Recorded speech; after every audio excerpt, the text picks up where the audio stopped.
একটা শিশু যখন জন্মগ্রহণ করে সে কিন্তু ক্ষারীয় একটা শরীর নিয়ে জন্মগ্রহণ করে। ক্ষারীয় মানে হচ্ছে যে অ্যালকালাইন একটা শরীর নিয়ে কিন্তু সে জন্মগ্রহণ করে। এখন আসলে অ্যালকালাইন জিনিসটা আসলে কি? যে জিনিসের পিএইচ এর মান কিন্তু 7 এর বেশি এটাকে বলা হয় অ্যালকালাইন। পিএইচ মানে হচ্ছে পোটেনশিয়াল অফ হাইড্রোজেন। তো আমরা এই ডিসকাশনে আসছি। তো আমরা যদি ৬ টি যদি ন্যাচারাল ডক্টর আমরা যদি ফলো করি তাহলে কিন্তু আমরা শরীরকে কিন্তু আমরা অ্যালকালাইন রাখতে পারবো। তো ১ম ডক্টরটা হচ্ছে কিন্তু সকালবেলার যে বাতাসে গ্রহণ করা। এই বাতাসে কিন্তু অক্সিজেনের পরিমাণে বেশি থাকে এবং সকালবেলার বাতাসকে বলা হয় যে সকালবেলার হাওয়া সকল রোগের দাওয়া। তারপরে কিন্তু সকালবেলা সূর্যাস্ত গ্রহণ করা, মানে সূর্যের আলোটাকে শরীরে নেওয়া। এটা থেকে ভিটামিন ডি প্রডিউস হয়। তারপরে হচ্ছে যে ব্যায়াম করা, তারপরে সুষম খাবার খাওয়া, পর্যাপ্ত কিন্তু পানি খাওয়া এবং পর্যাপ্ত পরিমাণে ঘুমানো এবং ঘুমের কিন্তু ভালো সময় হচ্ছে ৯টা থেকে ৪টা।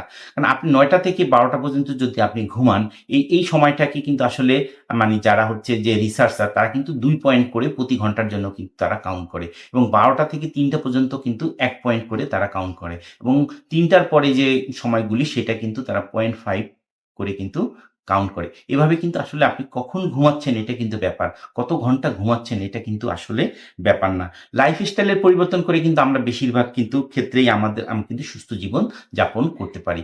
এছাড়াও কিছু ন্যাচারাল ডক্টর আছে যেমন ধরেন বই পড়া, ভালো একটা বন্ধুর সাথে সময় কাটানো, তারপরে কৃতজ্ঞতা প্রকাশ করা, মানুষকে ক্ষমা করে দেওয়া, তারপর হচ্ছে যে হিউম্যান টাচ মানে মানুষের সাথে মানে টাচ করা এবং মানুষকে আপনার বন্ধু-বান্ধব বা আপনার বাবা-মাকে কিন্তু আলিঙ্গন করা, এটাও কিন্তু একটা ডক্টর হিসাবে কাজ করে। তো আমরা যেমন আমাদের শরীরের যেমন একটা সুষম খাদ্য এবং অক্সিজেন লাগে, একটা গাড়ি চালাতেও যেমন একটা ফুয়েল লাগে সেভাবে কিন্তু আমাদের এভাবে কিন্তু অক্সিজেন এবং জ্বালানি কিন্তু আমাদের লাগে। তো খাবার কিন্তু কিছু নিয়ম আছে যে পদ্ধতিগত নিয়ম। সেটা হচ্ছে যে হাত ধুয়ে খাওয়া, চিবিয়ে খাওয়া, মোবাইল এবং টিভি না দেখা। পরিমাণগত নিয়ম হচ্ছে যে অতিরিক্ত না খাওয়া। যেমন একজন প্রাপ্তবয়স্ক মানুষের তার ওজন ভেদে কিন্তু ২,০০০ থেকে কিন্তু ২,৫০০ ক্যালোরি লাগে। এটা কিন্তু আমাদের একটু হিসাব করে খেতে হবে। এবং সময় বা নিয়ম মেনে খাওয়া, নির্দিষ্ট সময় খাওয়া, রাতের বেলায় না খাওয়া। একটা সঠিক সময় হচ্ছে খাবারের সকাল ৫টা থেকে সন্ধ্যা ৭টার মধ্যে খাবারটা কিন্তু শেষ করে ফেলতে হবে এবং ৩ থেকে ৪ ঘন্টা একটা বিরতি দিয়ে কিন্তু আপনার শক্ত খাবারটা খেতে হবে। এবং গুণগত নিয়ম প্রাকৃতিক খাবার খাওয়া, ভাজা-পোড়া না খাওয়া। প্রাকৃতিক খাবার খাওয়া মানে হচ্ছে কিন্তু আপনি অ্যালকালাইন বা ক্ষারীয় খাবার খাচ্ছেন, হ্যাঁ? যেটা একটা শিশু জন্মগ্রহণ করার সময় তার শরীরটা কিন্তু ক্ষারীয় হয়ে থাকে। এবং আমাদের কিন্তু আরেকটা রুল আছে 80-20 রুল। আমরা যখন খাচ্ছি, খাবারেরও কিন্তু একটা নিয়ম আছে।